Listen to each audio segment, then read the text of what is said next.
সময় কোন প্রেক্ষাপটে সূরা কাউসার নাজিল করেছিলেন, সেই নাজিলের সময়কালটা একটু তুলে ধরা দরকার আছে না নাই?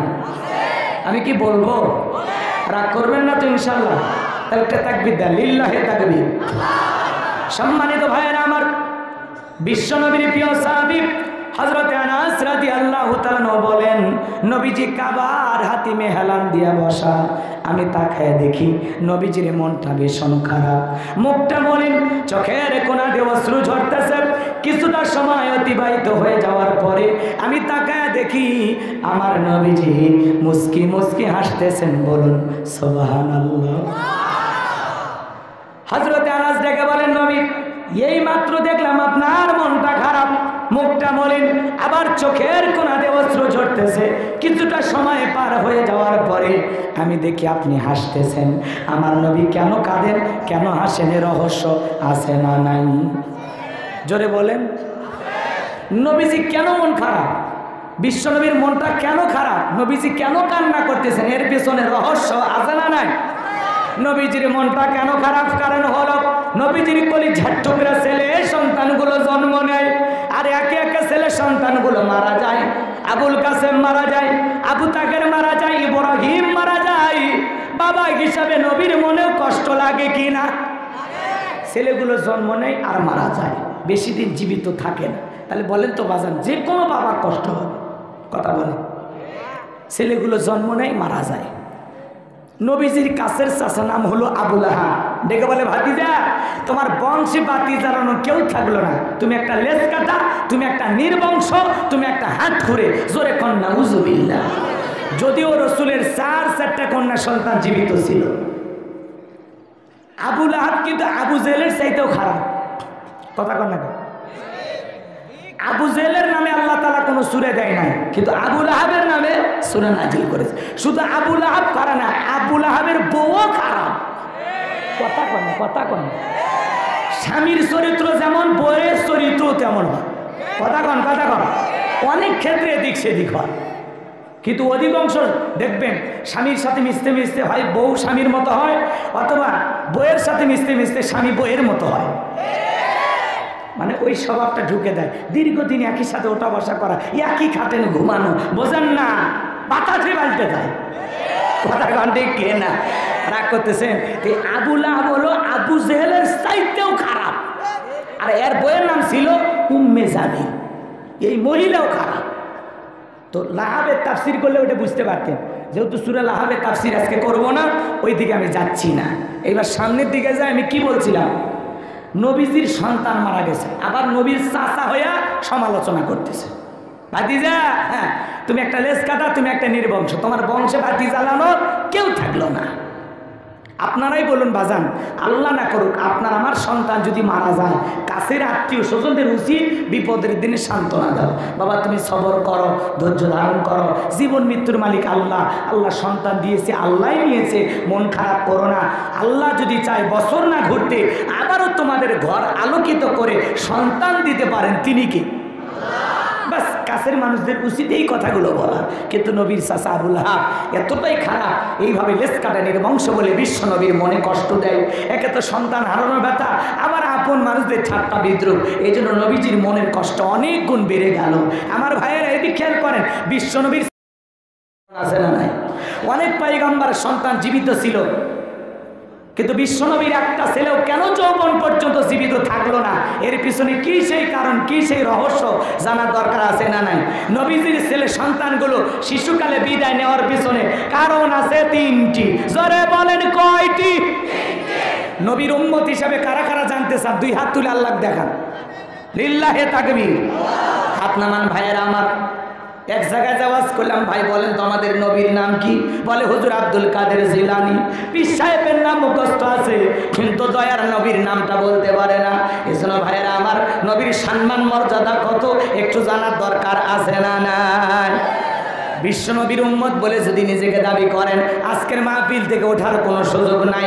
কারণ যেই মজলিসে নবীজির কথা হবে, সেই মজলিস থেকে যদি কেউ উঠে যায়, এর চাইতে বড় কপাল পোড়ার কেউ হতে পারে না। আমার ভাইয়েরা দিল দিয়ে কথাগুলো বুঝবেন।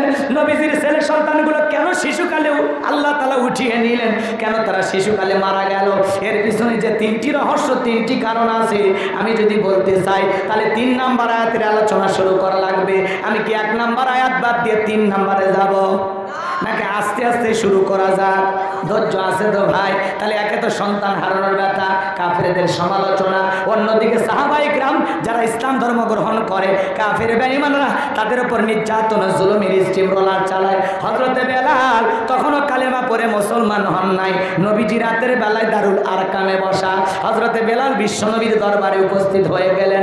নবীজির চেহারার দিকে তাকাইয়া হযরতে বেলাল ডেকে বলেন, নবী গো, আপনার চাইতে সুন্দর মানুষ আমি জীবনে কোনোদিন দেখি না। আপনার আমার নবী কতটা সুন্দর ছিলেন জানেন?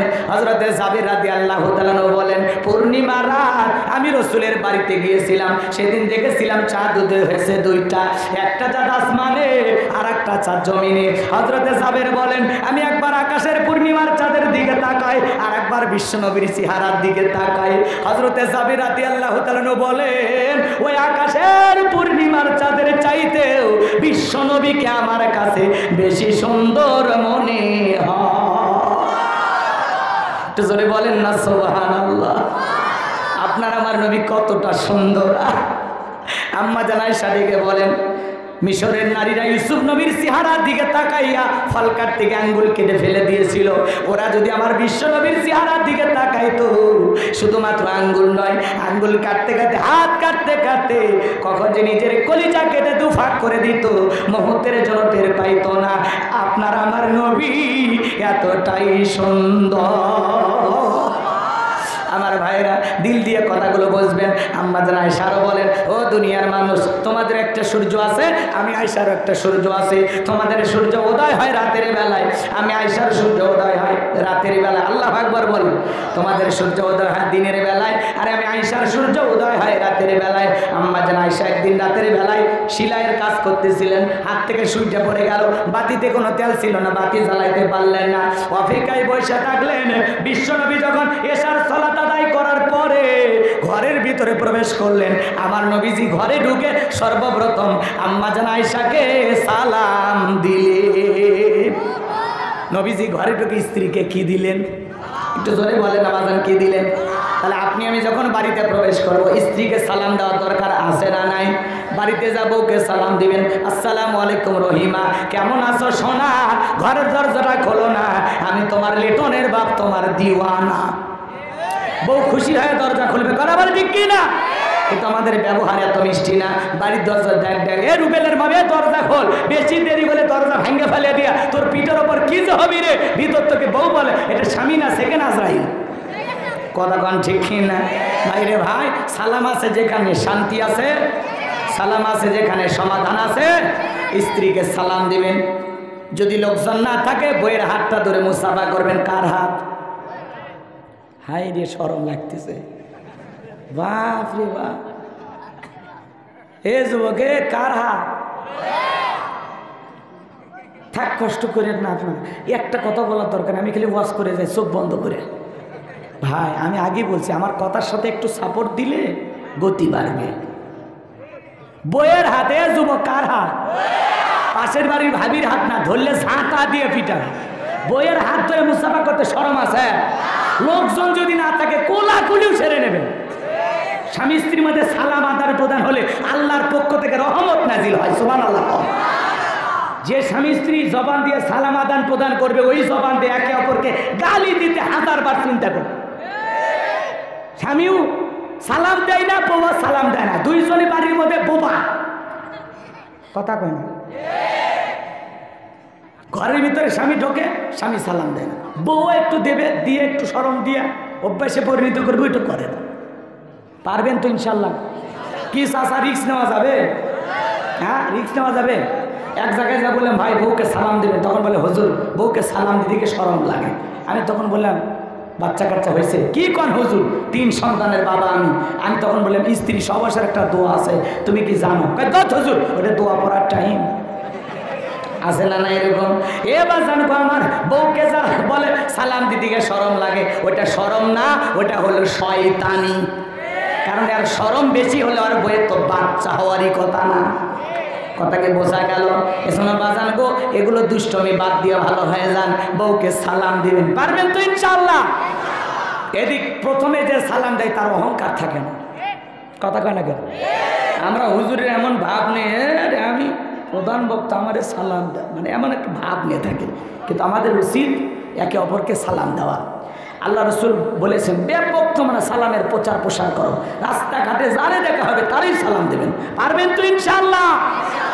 এক মুসলমান আর এক মুসলমানের বাড়িতে প্রবেশ করার সময় প্রথমে সালাম দেবেন, এরপরে গৃহবাসীর অনুমতি নেবেন, তারপরে ওই বাড়িতে ঢুকবেন। কারো বাড়িতে সালাম না দিয়া, অনুমতি না নিয়ে প্রবেশ করা যাবে না। আপনি রুবেল রুবেল কয় বাড়ির মধ্যে ঢুকে যান, কার বলছো কোন হালতে থাকে না থাকে? কথা কয় না? ওই এক নজরে দেখে সিসি ক্যামেরায় তুলে ফেলে দেয়, দুষ্ট ছেলে কোথাকার। সালাম দিয়ে ঢুকবেন, পারবেন তো ইনশাআল্লাহ?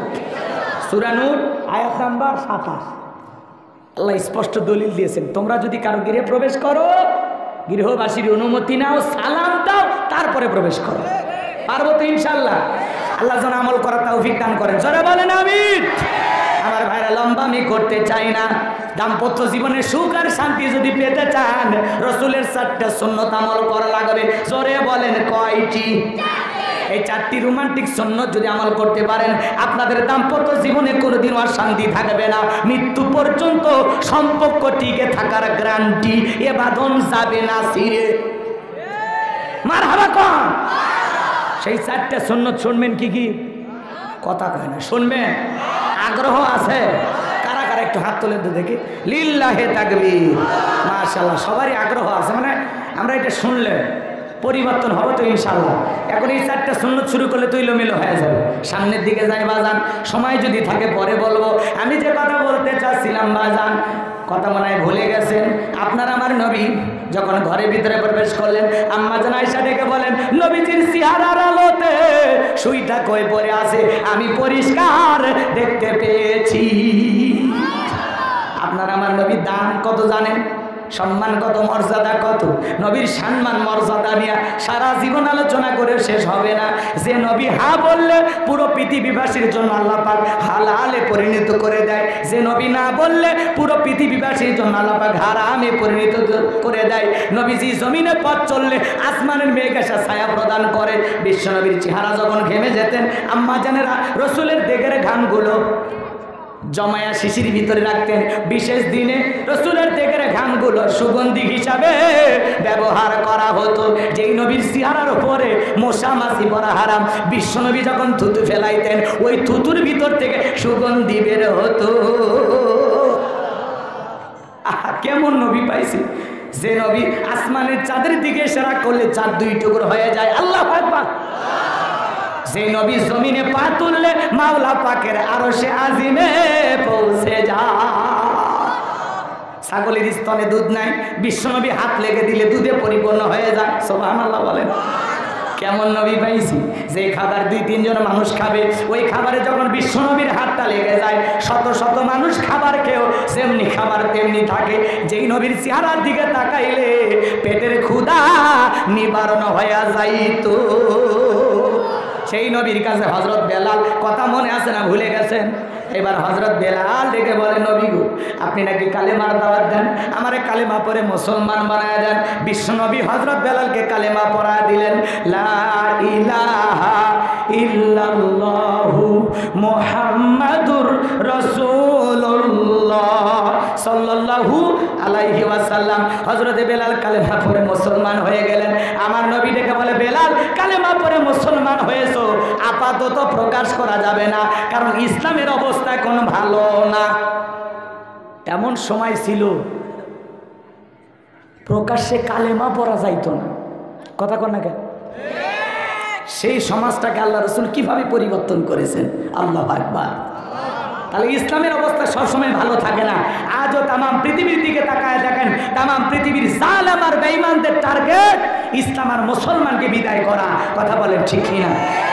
আজও ফিলিস্তিনিতে মুসলমানের রক্ত নিয়ে খেলা করে ইহুদি জালেমেরা। মনে রাখবেন, যারা মুসলমানের রক্ত নিয়ে খেলা করবে নমরুদ ফিরাউনের জায়গা যেমন হয় নাই, ওই ইহুদি নেতানিয়াহু ওই জালেমেরও জায়গা হবে না।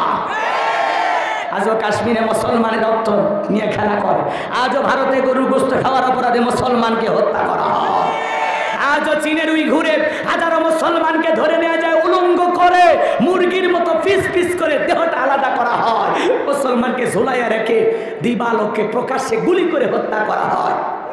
রমজান মাসে মুসলমান রোজা রাখে, ওই চীনের উইঘুরের মসজিদগুলোতে মদের বোতল ওরা ছুঁড়ে ছুঁড়ে মারে, মুসলমানকে জোর করে ধরে নিয়ে যায় 8-10 জন মিলে জোর করে দিনের বেলায় প্রকাশ্যে মদ মুখের ভিতরে ঢুকে দেয়। আজও তাম পৃথিবীতে মুসলমানদের উপর বর্বর আর নির্যাতন জুলুম চলমান, কথা বলে ঠিক কিনা? মনে রাখবেন বাজান, যাদের হাতে মুসলমানের রক্ত লেগে আছে, যাদের হাতে ইমানদারদের রক্ত লেগে আছে, এই জালেমেরা কখনো চিরস্থায়ীভাবে ক্ষমতার চেয়ারে টিকে থাকতে পারবে না। ওই জালেমদের একদিন পরিণতি বড় ভয়ঙ্কর হবে, নমরুদ ফিরাউনের চাইতেও খারাপ অবস্থা হবে। রাগ করতেছেন? পৃথিবীর দিকে তাকায় দেখেন আমার ভাইয়েরা, পৃথিবীর দিকে তাকায় দেখেন, অধিকাংশ দেশের নেতারা বড় বড় জালেম। এই পৃথিবীতে এমনও দেশ আছে যেই দেশে এখনো প্রকাশ্যে আযান দেওয়া নিষেধ। এই পৃথিবীতে এমনও দেশ আছে যেখানে প্রকাশ্যে সালাত আদায় করা নিষেধ। কষ্ট হচ্ছে আপনাদের? কোনো কারণে বিরক্ত হয়েছেন? এজন্য মনে রাখবেন, মুসলমানদের সাথে আছেন কে? জোরে বলেন। আমাদের কোনো ভয় নাই, আমরা সংখ্যায় কম হতে পারি, আমরা দুর্বল জাতি হতে পারি, কিন্তু আমাদের সাথে আছেন তিনি কে? মর্যাদার দিক দিয়ে শ্রেষ্ঠ জাতি, কিন্তু সংখ্যার দিক দিয়ে আমাদের সংখ্যা বড় কম। কথা কি বুঝতে পারতেছেন? এই জন্য আল্লাহ পাক যেন তাম পৃথিবীর মুসলিম উম্মাহকে ওই জালেমদের নির্যাতন আর জুলুম থেকে হেফাজত করেন। জোরে বলুন আমিন। কষ্ট হয়, কষ্ট হয় ভাইয়ের আমার, এই দেশে টুপিওয়ালা দাড়িওয়ালাদের উপর কম নির্যাতন জুলুম হয় না। কথা কন না কে? 5ই মে শাপলা চত্বরে এতিম বাচ্চাদেরকে যারা গুলি করে হত্যা করেছিল, এতিমদের রক্ত নিয়ে যারা খেলা করেছিল, এদেশের সোনার মানুষদেরকে ফাঁসির দড়িতে ঝুলিয়ে যারা নির্যাতন জুলুম করেছিল, আজকে তারা আছে? কথা বলেন আছে? এই জন্য বাজান, ক্ষমতা আল্লাহর দেয়া নিয়ামত, জনগণের দেয়া আমানত। নিয়ামত পেয়ে শুকরিয়া আদায় করতে হয়, আমানত পেলে আমানতের দায়িত্ব সঠিকভাবে পালন করা লাগে, খিয়ানত করতে নাই, জুলুম করতে নাই। যারা জুলুম করেছিল আজকে তারা পালিয়েছে। আমরা চাইছিলাম ম্যাডাম পদত্যাগ করেন, আল্লাহ বলে কিসের পদত্যাগ? এরা যে অপরাধ করেছে শুধু পদত্যাগ করলে হবে না, আমি আল্লাহ এদেরকে দেশ ত্যাগ করতে বাধ্য করবো। কথা বলে ঠিক এরা আল্লাহর ধরা বড় কঠিন, আল্লাহর পাকড়াও বড় কঠিন। আল্লাহ ধরে না, যেদিন ধরবে পালানোর জায়গাও খুঁজে পাবে না।